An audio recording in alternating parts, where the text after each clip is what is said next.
Who all agree that Donald Trump is a bad president? He's not a bad president. You feel like he's a bad president? I don't like him. Gone. What? I'm a Donald Trump supporter. Hey, Who all agree that Donald Trump is a bad president? hey, He's not a bad president. You feel that's funny, folks. So if y'all know, bro, we talking about GloRilla's other sister, bro. And apparently GloRilla got 4 or 5, 7 sisters that's coming out the woodwork, and they saying, hey, she wasn't holding it down. She wasn't being a valid sister, bro. Let's see what they talking about, bro. I'm one of GloRilla. Y'all know as Gloria. Y'all know as GloRilla. I'm Gloria's sister. I'm one of the older ones. I'm the dark one. And That's funny. I'm the dark one. yes, Gloria. I'm Take I'm care of the family. I'm the dark one. 2 of my siblings too. I feel you, bro. I feel you. She had mom them and dad them lie and say that she take care of the family for $8,000. Mom them and she did not resign from her job. I feel like she do owe us. We all slept on the floor together. We ain't eat roaches and all that. You feel like she owe you, bro? This that weird stuff, bro. This is that weird stuff. Look, because I'm the youngest sibling as well, and I had to get it out the mud and get going to be able to like provide, and I had to really figure it out, go dolly, lock in, make cheese come back. So I really do comprehend the same situation, and I always felt for it longest a strong, almost like not hate, not even like dislike, but a little bit of a disdain for some of my siblings that while things are going on and we're struggling, they don't want to chip in, they don't want to help provide, they don't want to put nothing in. Meanwhile, I'm risking my scholarships, I'm risking my job, I'm risking my be able to eat, to like F rent, F that. I'm not even having a meal next week, making sure I'm feeding them, making sure they got something to eat, putting my last on it.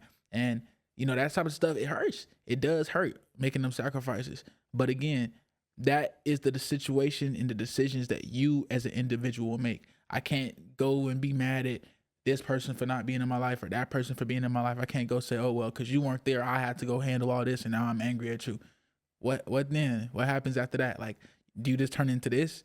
Angry, resentful? End of the day, I'm young, so I got to appreciate that youthfulness. That the ability to think and really see your actions is a thing that, and a blessing that a lot of younger people like us don't understand we have. So I'm going to take that time in. But for people like this, they're in their mid 30s, maybe even their 40s, their time's up. They're stuck in their ways. They're stuck relatively in a certain amount of income. They're stuck relatively in a certain amount of happiness. They're stuck in a certain reality of a life.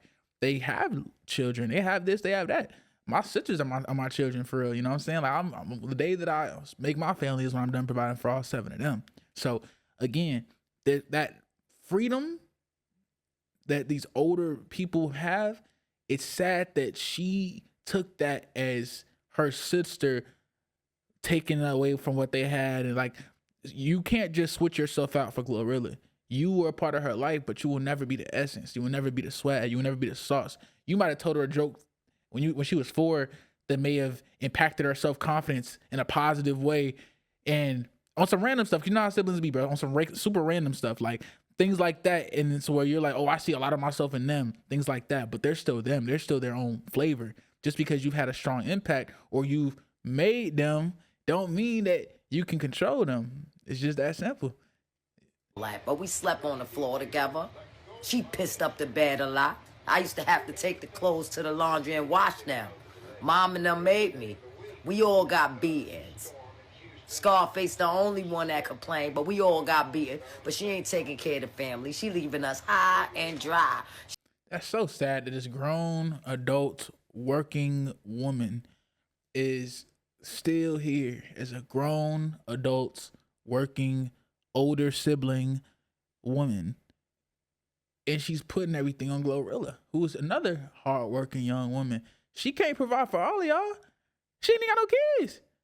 So it's like, bruh, that type of struggle, that type of weight, it's not fair. But I will say this, from the perspective of the youngest and the youngest man, and the man who is clearly going to be the household head for my entire family. I'm the youngest, and I'm definitely the tallest in my generation, like out of like all 20 some of my cousins, I'm the tallest. I'm obviously likely out of like relatively, I'm probably gonna be the closest to touch self-made millions the fastest. I'm also realistically in the best position to do so in the next 1 to 5 years, I guess. I'm saying these things to make it clear, like my situation is nowhere near GloRilla's and things like that, but you do what you can until you can't.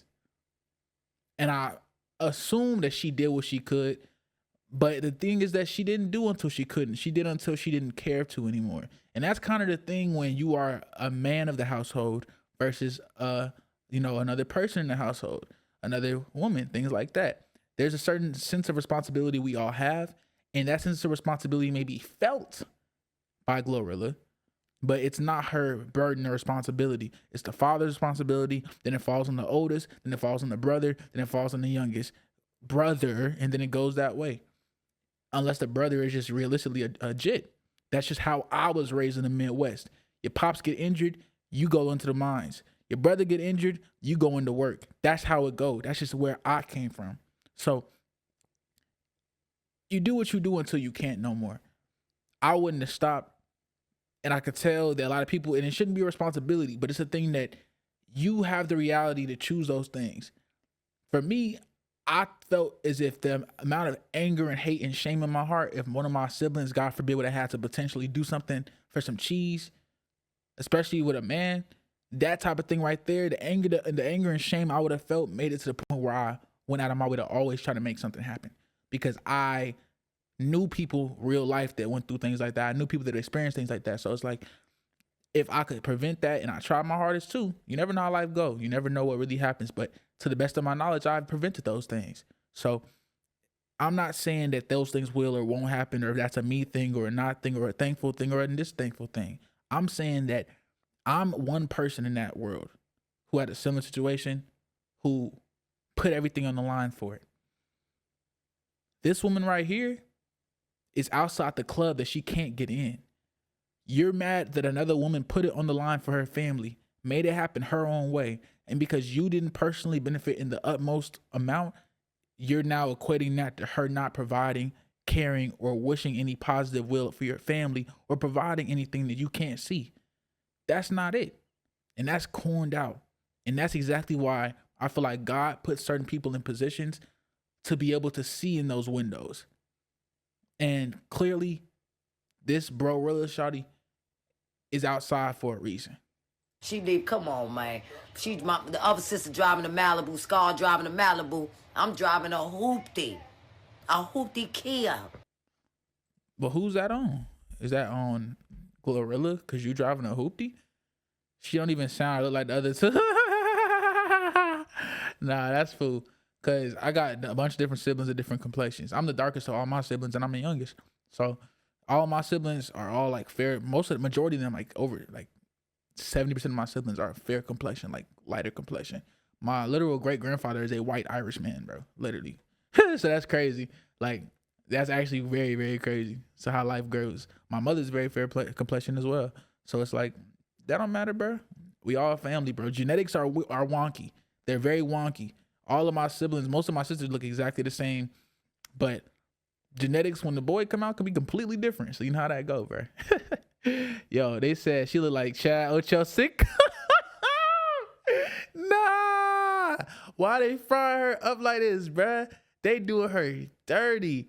Dog, I'm tired of, bro. I don't want to hear no one else talk about their sibling GloRilla. I want to hear none of that, bro. None of that. None of that. None of that.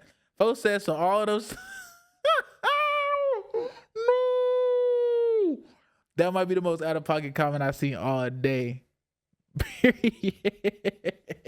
Nah.